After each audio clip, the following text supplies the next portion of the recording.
예, 오늘 이제 마지막입니다. 그 제사장의 의복에 관한 규정 마지막인데요. 오늘 본문에서는 제사장 그 대제사장뿐만 아니고 그 아들들이 입는 옷이죠. 아들들은 이제 속에 있는 옷들만 이렇게 세마포로 만들어서 입는 것 같습니다. 그래서 대제사장의 옷보다는 훨씬 더 수수하죠. 그럼에도 불구하고 그 옷이 아론의 아들들 그리고 제사장들을 거룩하고 영화롭게 하는 것은 마찬가지입니다. 그래서 대제사장뿐만 아니라 제사장들도 오늘 하나님께서 명령으로 주신 이 세마포로 만든 속옷을 입고 그렇게 하나님 앞에 나아가야지만 그들이 하나님을 온전히 섬길 수 있는 내용이죠. 그 가운데 오늘 좀 살펴볼 것은 이제 두 가지에 좀 집중을 해서 우리들이 말씀을 살펴보기를 원하는데, 대제사장의 이마의 패와 그리고 이 속바지에 대한 규정입니다. 먼저 이 대제사장의 머리에 있는 이마에 둔 이 패에 대해서 오늘 본문 말씀을 보면 36절, 37절에 나와 있죠. 너는 또 순금으로 패를 만들어 도장을 새기는 법으로 그 위에 새기되 여호와께 성결이라 하고, 이 성결이라고 하는 것은 거룩 그 이야기인데, 어쩔 때는 한글 성결에서 거룩이라고 해석을 하고 어쩔 때는 성결이라고 합니다. 같은 단어입니다. 그러니까 여호와께 거룩, 이것도 같은 단어죠. 여호와께 성결, 같은 의미입니다. 여호와께 성결이라 하고 그 패를 청색 끈으로 관 위에 매되 곧 관 전면에 있게 하라.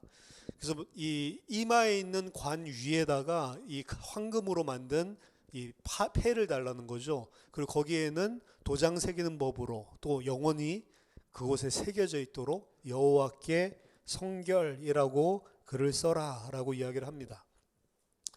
자, 이 패가 의미하는 것이 무엇인가?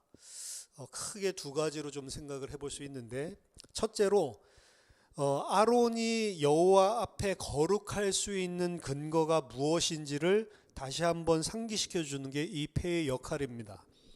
아론이 여호와 앞에 나아갈 때 거룩한 자만 여호와 앞에 나갈 수 있죠. 죄 있는 자, 죄책이 있는 자는 여호와 앞에 나가면 죽음을 당하기 때문에 아론이 여호와 앞에 나가서 섬길 수 있는 것은 그가 거룩한 자다라는 증거입니다. 그런데 아론이 여호와 앞에 나아갈 때 거룩한 자로 나가야지만 죽음을 면할 것인데, 사실 아론은 자신의 거룩이나 성결로 하나님 앞에 나아가는 게 아니라는 것을 상기시켜 주는 겁니다. 아론이 여호와 앞에 나아갈 수 있는 거룩한 자가 절대로 아닙니다. 아론이 부족한 자고 아론도 죄성을 가진 사람이고, 그리고 리더면서도 사실은 이제 32장의 엄청난 죄를 백성들이 짓게 만드는 그런 주범입니다. 사실은 아론이 어떠한 메리트도 가지고 있지 않죠. 그가 거룩한 자로 그 앞에 나아갈 수 있는 것은 하나님이 그에게 주신 제사장의 의복 때문이지 자기 자신의 거룩으로 나가는 것이 아닙니다.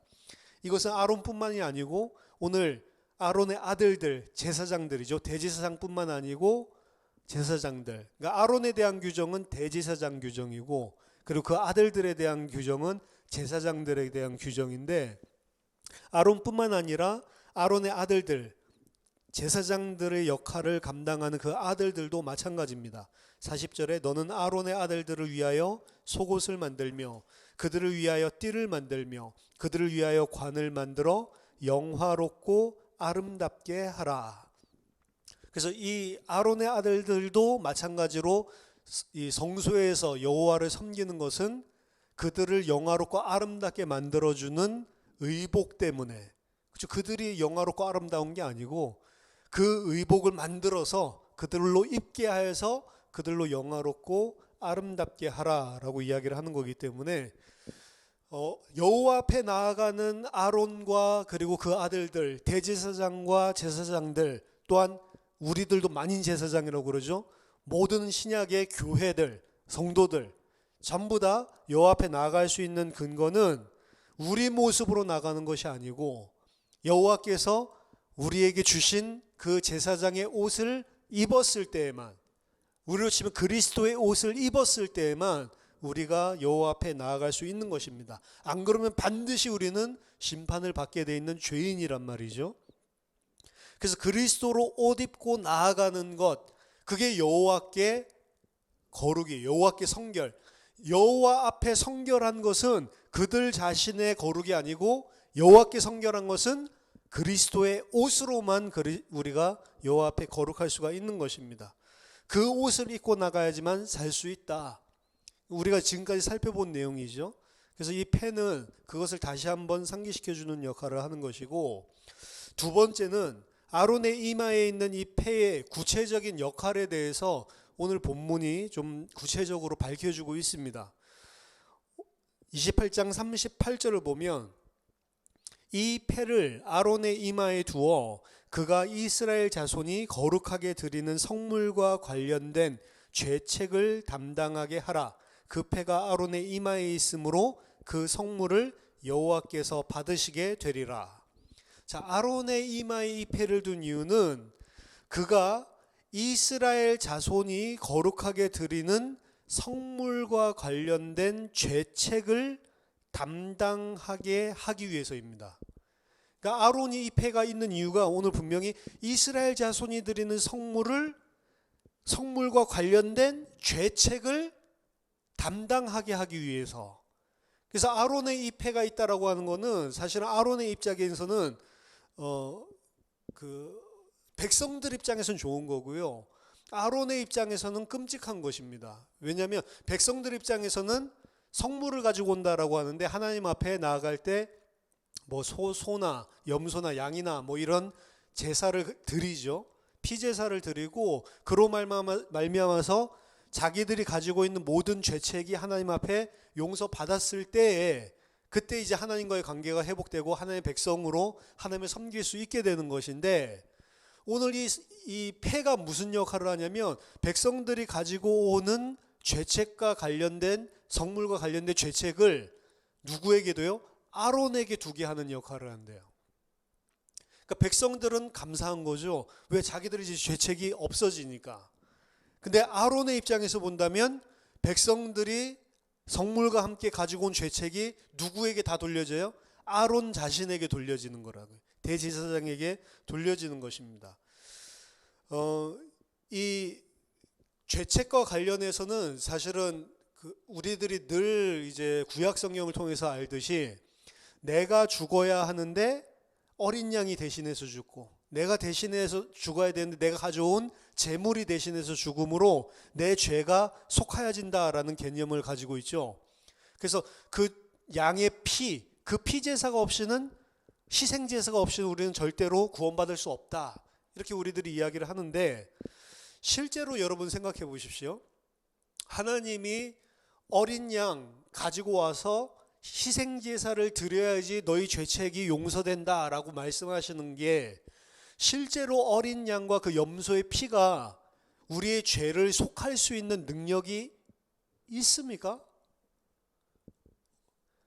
하나님이 그렇게 말씀하셔서 이스라엘 백성은 그렇게 했는데, 실제로 생각을 해보면 어린 양의 피는 아무런 우리의 죄를 속할 수 있는 능력이 없어요. 우리가 그 죄책을 진짜로 감당하면 내가 죽어야 되는 거지, 어린 양이 죽는다고 내 죄가 용서된다?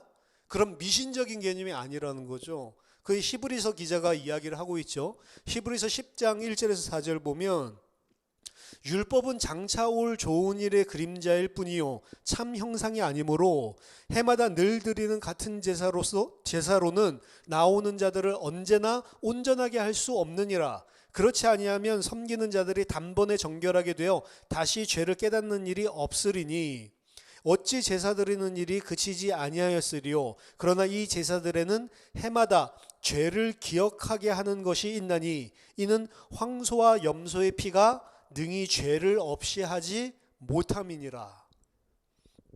구약에 있는 희생제사 드리는 그것이 실제로는 죄를 속할 수 있는 아무런 능력이 없다라고 히브리 기자가 이야기하죠. 그럼 그게 뭐가 유익이냐? 우리가 죄인이구나, 이걸 갖다가 늘 기억하게 만드는 것이지, 그것 자체가 죄를 용서하지 못한단 말이에요. 이게 사실 율법의 기능이거든요. 율법은 우리로 하여금 내가 죄인이구나 이걸 깨닫게 하는 것이지 율법 자체가 우리 죄를 없이 하지 못한다고요. 똑같습니다. 그래서 율법에서 이야기하고 있는 이 희생제사도 실제로 그 희생의 제사로 말미암아 우리 죄가 용서받았다 하지만 뭐라고 이야기해요? 진짜로 따져본다면 그거는 죄를 깨닫게 하는 것이고 너희가 죄인이라는 걸 늘 상기시켜 주는 것이지 실제로 그것 가지고 죄가 용서되는 게 아니다라고 이야기를 하는 겁니다. 이 이야기를 왜 하고 있냐면 이스라엘 백성들은 잘못 깨달았어요. 내가 양의 피를 흘리기만 하면 내 모든 죄 용서받고 하나님 복을 받을 수 있구나 이렇게 착각을 했어요. 그래서 이사야서 1장에 보면 내가 아무리 큰 죄를 지어도 하나님은 피제사 드리면 이게 죄가 없어지는 마치 면죄부 같이 면죄부 사면은 뭐 죄가 용서되고 죽은 사람의 죄까지도 용서한다 이러면서 중세교회가 팔아먹었는데 이 어린 양의 피를 어떻게 생각했냐 이거 드리면 하나님이 우리 다 용서해 줄 수밖에 없는 면죄부 같이 생각을 하는 거예요. 그러니까 이스라엘 백성들이 이사야서 1장에 보면 와서 피제사를 드리는데 드리고 나서 뭐해요? 곧바로 또 고아와 과부로 학대하고 압제하고 온갖 악행을 다 저지르고 또 안식일에 와서 또 피제사 드리고 전혀 자기 자신들의 죄를 깨닫지 못하는 거죠. 왜? 우리 죄 용서할 수 있는 면죄부가 있으니까, 면허증이 있으니까. 이렇게 악용을 해먹었단 말이죠. 이 사람들의 기본적인 생각이 뭐냐? 마치 주술적인 거예요. 돼지 피 뿌리면 귀신 쫓아내는 것처럼 이 어린 양의 희생 피를 흘리면 우리 죄는 당연히 자동으로 용서되는 거로. 근데 히브리 기자가 뭐라고 이야기해요? 그 염소의 피나 송아지의 피는 절대로 너희의 죄를 씻을 수 없는 것이다. 그 사실을 오늘 본문에서도 사실은 분명히 하고 있는 것입니다. 자, 이스라엘의 율법에 의거해서 드리는 제사에 대해서 좀 자세히 생각을 해봐야 되는데요. 이스라엘 자손이 거룩하게 드리는 성물이라고 이야기했는데 일단은 아무리 거룩하고 흠이 없는 어린 양이나 소를 가지고 온다 한들 그것이 거룩하고 흠이 없는 것이라고 볼 수 있을까요? 하나님 기준으로 본다면? 하나님 기준으로 본다면 사람도 그렇고 짐승도 그렇고 그 어떤 것도 거룩한 게 없어요, 사실은. 하나님이랑은 다 구별되는 피조물이고 하나님이랑 절대로 함께 할 수 없는 존재입니다. 그러한 흠이 있는, 사실은 흠이 있고 사실 거룩하지 않은 거예요. 아무리 정결한 짐승을 가져온다 해도 하나님이 정결하다 쳐주는 것이지 어떻게 보면. 근데 그 흠이 있는, 아무리 봐도 하나님 기준으로 봤을 때 정결치 않은 그런 짐승을 가지고 온다 하더라도 하나님은 오늘 뭐라고 이야기하냐면 여호와께 성결이라는 그 패가 아론의 이마에 있기 때문에 그 성물과 관련된 것들을 어떻게 하는 죄책을 누가 감당한다고? 아론이 담당하게 됨으로써 그 제물 자체가 거룩하게 되는 거예요. 실제로 데리고 오는 내가 끌고 가고 있는 양이 거룩하고 흠이 없는 게 아니고 아론의 패에 있는 여호와께 성결이라고 하는 그 패로 말미암아서 아론이 그 성물에 그 어린 양의 흠을 짊어졌기 때문에 그걸 하나님이 어떻게 간주해줘요? 이 어린 양은 거룩하고 흠이 없는 정결한 어린 양이다라고 쳐주는 거라고요. 그래서 내 죄를 짊어지게 되는 거죠. 또한 실제로 우리들이 그 어린 양 위에다가 올려놓는 죄, 나와 동일시시켜서 내 죄를 내가 가지고 온 그 어린 양 위에 올려놓는 죄 있죠. 그 죄는 오늘 어떻게 된다고 보냐면 그 성물 위에 내 죄를 올려놓으면 그 죄가 이 어린 양에게 가는 게 아니고 누구에게 짊어진다고 이야기하냐면 이 패로 말미암아서 아론이 다 짊어지게 된다라고 이야기를 합니다. 그래서 오늘 아론의 이마에 있는 패가 실제로 우리의 죄책을 아론으로 하여금 담당하게 하는 거예요. 어린 양이 가지고 있었던 그 죄책, 흠, 그것도 아론이 감당을 하고, 그리고 어린 양 위에 우리가 올려놓는 그 죄책도 실제로는 누가 감당하는 거예요? 아론이 감당하는 거예요. 여호와께 성결이라고 하는 그 패를 가지고 있는 아론에게 전부 다 짊어지게 하는 것입니다. 그러니까 오늘 본문에서도 우리의 죄책을 사하고 짊어지는 그 역할을 하는 것은 사실은 겉으로는 행위로는 우리가 가지고 있는 이 어린 양의 희생 제물로 말미암아서 우리 죄가 용서되는구나라고 생각을 하지만 사실 오늘 본문에 의거한다면 그 어린 양 죽여서 그런 게 아니고 누가 죄를 짊어졌기 때문이에요? 대제사장인 아론이 우리 죄를 짊어졌기 때문에 우리의 죄가 전가된 것이고, 그리고 아론이 우리의 죄를 짊어지고 우리 대신 그 죄책을 받음으로 우리의 죄가 용서되는 것이라고요. 그래서 구약에서도 실제적으로는 어린 양이나 소의 피가 우리의 죄책을 짊어지고 감당하는 것이 아니고 누가 감당하는 거예요? 대제사장이 감당하는 겁니다. 대제사장이 우리의 죄를 감당하고 우리가 가져온 성물에 있는 관련된 모든 죄책을 담당하기 때문에 사실 우리 죄가 용서받는 거라고요. 그래서 출애굽기 28장 38절 다시 읽어보면 이 패를 아론의 이마에 두어 그가 이스라엘 자손이 거룩하게 드리는 성물과 관련된 죄책을 담당하게 하라. 그 패가 아론의 이마에 늘 있으므로 그 성물을 여호와께서 받으시게 되리라. 그럼 만약에 아론이 여호와께 성결 이 패를 안 가지고 있으면 정결하지 않고 거룩하지 않은 희생제물 위에다가 내 죄를 얹어놓고 죽이는 셈이 되죠. 그런 제사들 가지고는 아무런 죄사함이나 죄책이 없어지는 일이 안 일어난단 말이에요.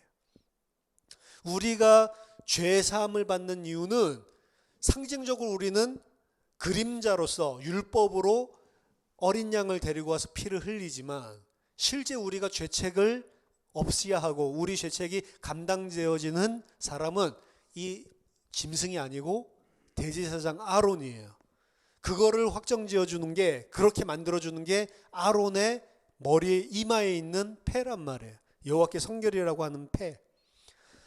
그래서 대제사장 아론의 이마에 있는 패가 이스라엘의 희생제물을 여호와께서 받으실 만하게 만들어 주는 것이고, 그리고 그 희생제물과 관련된 죄책, 희생제물 자체에 온전하지 못함 플러스 그 위에 올려놓은 백성들의 죄까지도 여호와께 성결이라고 하는 그 패를 가지고 있는 아론 대제사장이 다 짊어지는 것입니다. 그래서 대제사장은 이스라엘 자손들이 죄를 씻기 위해서 오면 그 모든 개인들의 죄를 대제사장이 다 짊어지는 거예요. 대제사장이 엄청나게 중요하죠. 그리고 다 뒤집어 쓰고 어린 양이 죽어야 되는 게 아니라 그럼 이제 누가 죽어야 돼요? 대제사장이 죽어야지만 우리의 죄가 다 속하게 되는 것입니다. 그러니까 아론이 대제사장이 멋진 직책인 것 같고 엄청난 것 같지만 사실은 어떤 거냐면 백성들의 죄를 자기가 다 뒤집어 쓰고 죽는 거예요. 이런 이제 대표적인 역할을 하는 겁니다. 그런 대표적인 역할을 하는 게 이제 뭐 대속죄일에도 또 드러나고 이렇게 하는데 오늘 본문에서도 그런 이야기들이 충분히 다 드러나고 있는 거죠.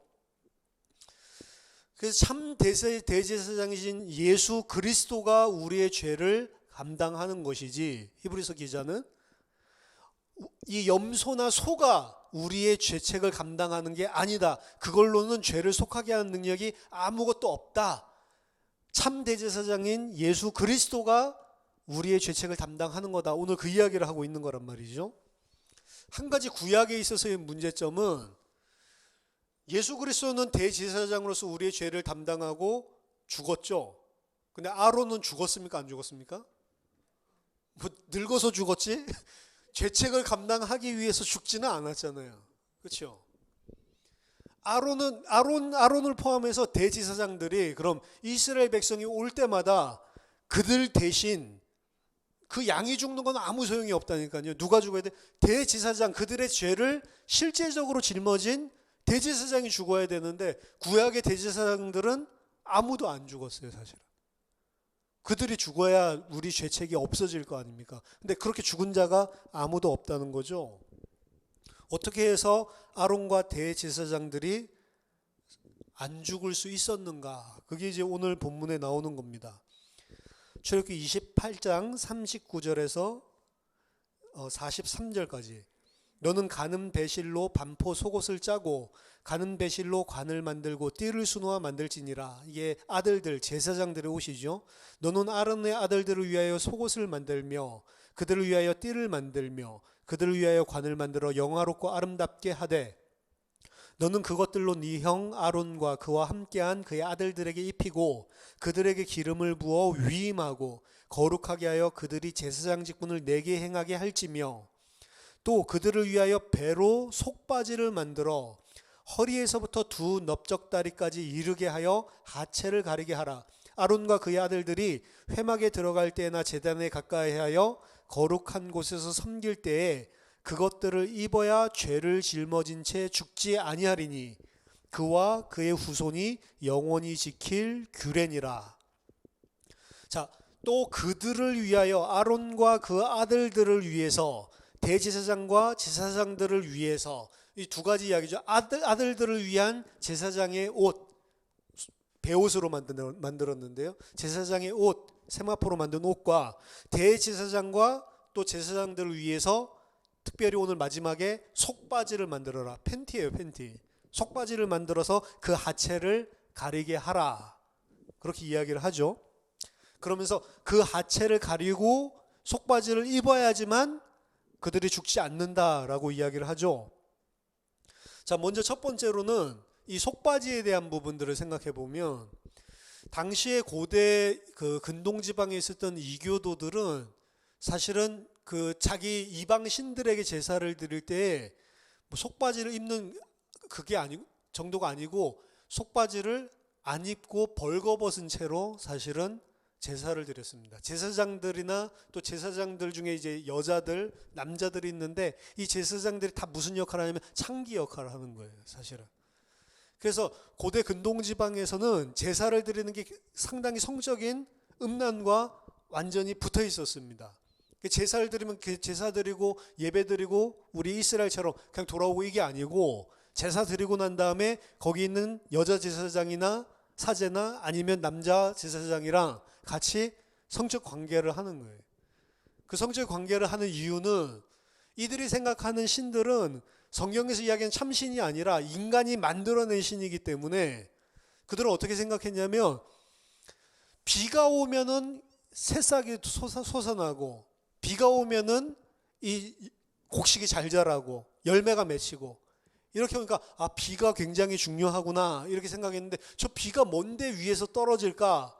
그래서 이들이 생각이 뭐냐면 비는 신들의 정액이다라고 생각했어요. 그래서 그게 씨가 있기 때문에 정액이라서 그게 떨어지면 그 신의 씨로 말미암아서 이제 열매가 자란다 이렇게 생각을 한 거예요. 그러니까 신이 정액을 많이 쏟아줘야 내가 많이 잘 먹고 잘 살겠죠. 그럼 신이 정액을 쏟으려면 어떻게? 신이 흥분되게 만들어야 돼. 그러니까 제사를 드리고 거기서 막 음란한 짓을 하는 거예요. 그럼 자기를 보고 신들이 보고 갑자기 흥분돼가지고 신도 위에서 또 성행위를 하고 그러면 또 이제 정액이 내리고 이런 차원이라고요. 그러니까 모든 제사가 다 음란이랑 연결되어 있었어요. 그래서 우상숭배랑 음란은 성경에서도 동일한 걸로 항상 이야기를 하죠. 그런 개념에서 제사장이 있었기 때문에 이들은 제사 드릴 때 속바지? 아니요. 그게 아니고 아예 제사 드리는 장소에서 성경을 따지면 성소에서 아예 옷 다 벗고 성행위하고 알몸으로 나뒹굴었다고요. 그렇게 하는 게 신의 복을 받는 그런 근거라고요. 근데 이게 종교의 핵심입니다. 종교의 본질이 뭐냐? 내가 신을 어떻게 하면 신의 정액이 필요하기 때문에 내가 신이 흥분하게끔 내가 여기서 막 음란한 짓을 해서 신으로 하여금 비를 쏟을 수밖에 없도록 만들어내죠. 그래서 신을 섬기는 게 아니고 사실은 신을 내 능력을 가지고 이용해 먹는 것입니다. 그게 종교라니까요. 그것을 위해서 열심히 내가 가지고 있는 것을 최선을 다 발휘해 가지고 신이 나를 도울 수밖에 없게끔 뽑아내는 거예요, 사실은. 그래서 신을 섬기는 게 아니고 신을 도리어 내가 원하는 대로 조종하는 거죠. 내가 원할 때마다. 그게 종교의 본질입니다. 근데 그거를 하지 말라는 거예요.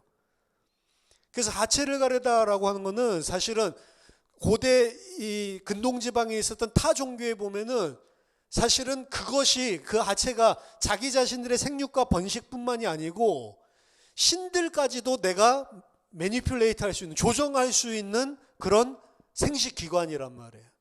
근데 그거를 여호와 앞에 올 때는 다 가리란 말이에요. 그것 때문에 여호와께서 너에게 복을 주고 그것 때문에 여호와께서 너에게 하는 게 아니라는 거죠. 이방 사상을 다 차단시키는 거죠. 일단 첫 번째로 속바지는 그러한 의미를 가지고 있고, 두 번째는 이제 오늘 본문 우리가 계속 살펴본 내용과 근거한다면, 자, 대제사장은 아까 전에 이마에 패를 붙임으로써 이스라엘의 백성이 바친 성물과 관련된 모든 죄책을 자신이 다 담당하게 된다라고 이야기를 했습니다. 대제사장은 그래서 이스라엘 백성의 죄를 대신해서 죽어야 되는 게 정상이에요. 그런데 안 죽었죠. 왜 그러냐? 그게 대제사장이 입은 속바지 때문입니다. 자, 출애굽기 28장 43절에 보면 그것들을 입어야 죄를 짊어진 채 죽지 아니하리니 이렇게 되어 있고요. 38절에 보면 이 패를 아론의 이마에 두어 그가 이스라엘 자손이 거룩하게 드리는 성물과 관련된 죄책을 담당하게 하라라고 되어 있죠. 죄책, 여기서 죄책을 담당하라, 죄책이라는 단어는 아본이라고 하는 단어입니다. 이 아본이라고 하는 히브리어인데 이 38절에서 이야기한 그 아본, 죄책은 43절에 그것들을 입어야 아본을 짊어진 채 죽지 아니하리니 이렇게 돼 있어요. 그러니까 이게 똑같은 단어인데 다르게 해석을 해놨는데 43절에 나오는 것도 그것을 입어야 죄책을 짊어진 채 죽지 않게 된다라고 하는 이야기라고요. 그러니까 아론은 분명히 이마에 쓴 패로 인해서 이스라엘의 모든 죄를 대표자로서 다 짊어졌다고요. 근데 왜 그걸 짊어졌는데도 불구하고 아론은 안 죽냐? 속바지를 입어야 그가 그 죄책을 짊어진 채로 죽지 않게 된다. 아론 살려줄 수 있는 길을 내준 거예요. 아론 입장에서는. 원래는 어떻게 해야 되냐? 그 죄를 짊어졌으면 지가 죽어야 돼요. 그렇죠? 그래서 대제사장이 원래는 그 백성들의 죄책을 담당하고 그들의 죄를 속하기 위해서는 대제사장이 그들 대신 죽어야 했지만 속바지를 입음으로 죄를 짊어지고 죽지 않게 된 것입니다. 그러면 구약에 있는 사람들은 사실은 제사를 드리지만 희생제사로 말미암아 죄가 용서된 적도 없고요. 그 희생제물 위에 올려놨던 죄책이 대제사장에게 갔는데 그 대제사장도 속바지를 입고 죄책을 짊어져서 죽어야 되는데도 불구하고 안 죽었기 때문에 대제사장의 역할로도 아직 죄 용서를 못 받은 셈이 되는 거예요. 구약에 있는 사람들은. 근데 구약에 있는 사람들이 용서를 받았단 말이죠. 왜 용서받죠? 이것이 장차 올 그리스도의 그림자로 그리스도를 바라보는 형상으로 줬기 때문에 용서가 된 것이지, 실제로는 그 희생 제물도 그리고 대제사장도 구약 시대에는 백성들의 죄를 속한 적이 없습니다. 그들은 할 수 있는 능력 자체가 없어요. 그들 자신도 사실 죽지 않도록 하나님이 살 길을, 속바지를 입히고 이래서 다 줬지, 이들이 그 일을 감당하게 하신 적이 없습니다. 구약에서는. 그런데도 불구하고 그들이 죄를 용서받았다면 그들은 사실은 이 희생제물과 대제사장이 예표하고 있는, 그림자로 보이고 있는 실체 때문에 죄가 용서받은 것이지 그들 때문에 용서받은 게 아니란 말이에요. 그래서 구약시대 때도 그리스도를 통해서 구원받는 것이지 구약시대 때 아론을 통해서 혹은 짐승의 제물을 통해서 구원받는 사람이 한 사람도 없는 것입니다. 구약 사람들도 다 그리스도로 말미암아서 그 그림자로 말미암아 구원받았지, 그리스도 실체가 없으면 이들은 이 제사, 율법에서 이야기하는 제사 행위를 가지고는 죄 단 한 개도 용서받을 수가 없는 거예요. 진짜로 모든 구약 역사를 통틀어서 하나님의 백성을 대신해서 죄책을 짊어지고 죽은 대제사장, 그 사람 한 사람밖에 없는 거예요. 예수 그리스도밖에 없는 것입니다.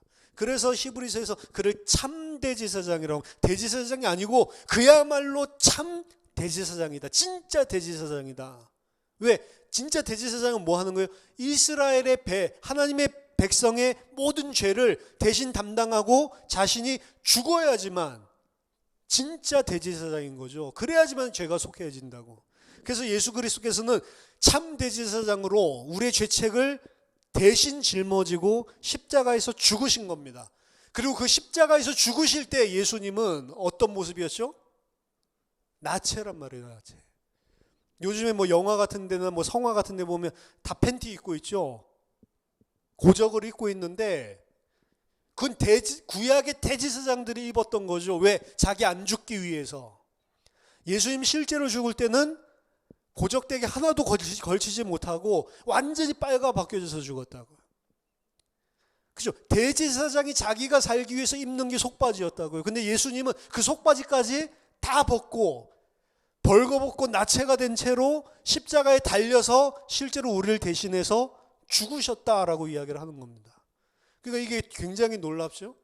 구약에 있었던 대제사장이 살아날 수 있었던 모습, 살아나게 해줬던 그 속바지를 예수님은 입지 못하고 안 입고 다 벗으시고 우리를 대신해서 실제로 죄책을 담당해서 죽은 유일한 진짜 대제사장이 되셨다. 그분만이 진짜 대제사장이다라는 것을 사실은 보여주는 역할을 하고 있는 거라고요. 오늘 본문 자체가.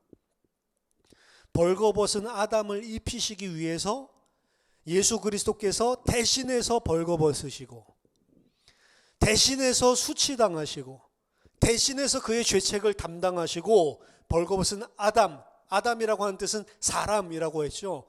벌거벗은 우리에게 하나님 백성의 세마포를 입혀주시는 것이 그 예수 그리스도께서 참 대제사장으로서 감당하신 것입니다. 그래서 여호와께 성결이라고 하는 이 패는 대제사장에게 모든 책임을 돌리게 하는 패고 그 대제사장이 그걸 감당할 때 여호와 앞에 성결하게 되는 거예요. 근데 구약에는 여호와 앞에 성결하게 백성들을 만들어준 대제사장이 단 한 사람도 없었다. 그들은 하나님의 은혜로 안 죽고 속바지 입고 살아났던 대제사장들이고 진짜 우리를 여호와께 성결하도록 만드는 이마에 여호와께 성결 이거 써보셨을 뿐만 아니라 실제로 우리를 성결하게 만들어줬던 대제사장은 예수 그리스도밖에 없는 것이죠.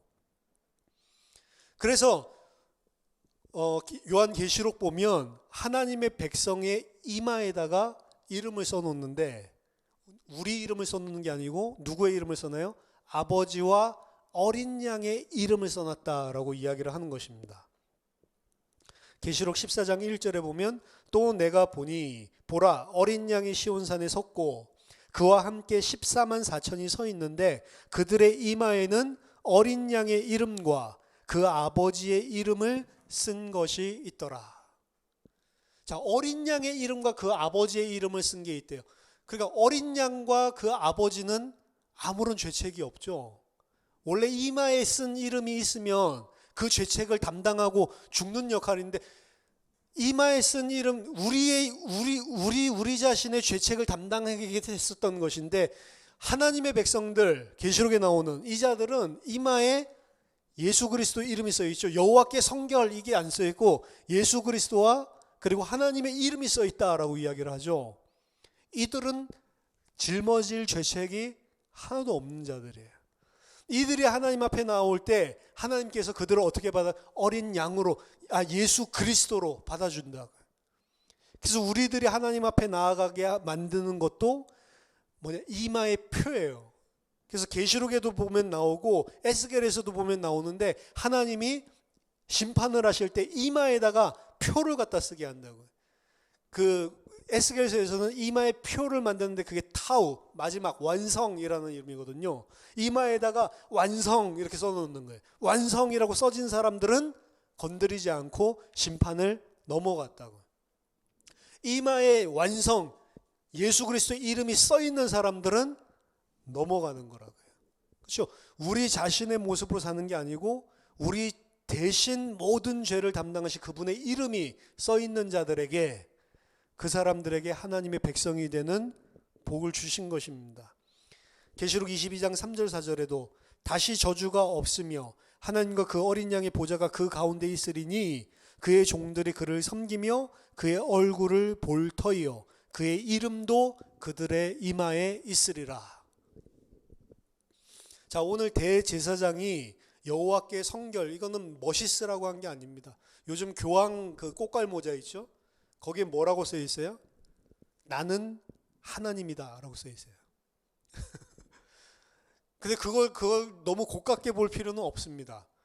그러니까 이 구약을 갖다 흉내 낸 거예요. 자기가 하나님이란 게 아니고, 교황이 하나님이다 그게 아니고, 그가 그 옷을 입었을 때 그 자신의 권세가 아니라 하나님이 주신 권세로서 쓴다, 뭐 이런 걸 이야기하려고 나는 하나님이다라고 썼겠죠.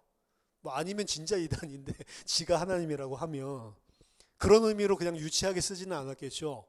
구약에서 이야기한 것도 제사장의 옷을 입었을 때 제사장 아론 그 자신이 아니고 아들들 그 자신이 아니고 하나님이 주신 거룩으로 입은 것이기 때문에 뭐 그런 의미로 썼겠죠.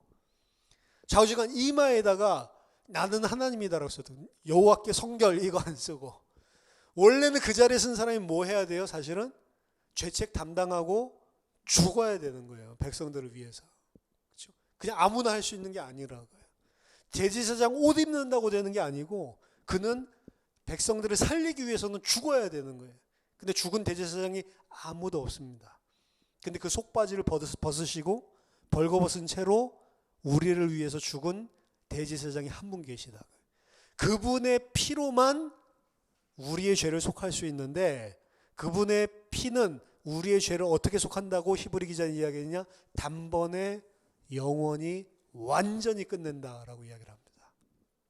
그래서 하나님의 백성이 더 이상 제사를 드릴 필요가 없도록, 더 이상 그 죄책 가지고 이야기할 필요가 없도록 단번에 영원히 완전히 우리의 죄를 십자가에서 다 해결하셨다라고 이야기를 합니다. 얼마나 감사합니까? 우리를 대신해서 죽으신 대제사장. 그리고 구약의 율법의 한계를 보여주는 것이고 구약의 대제사장 예수 그리스도의 그림자의 한계, 그들이 한 게 아무것도 없고 사실은 실체신 예수 그리스도만이 우리의 모든 것을 다 감당하신 것이다를 분명하게 밝혀주고 있죠.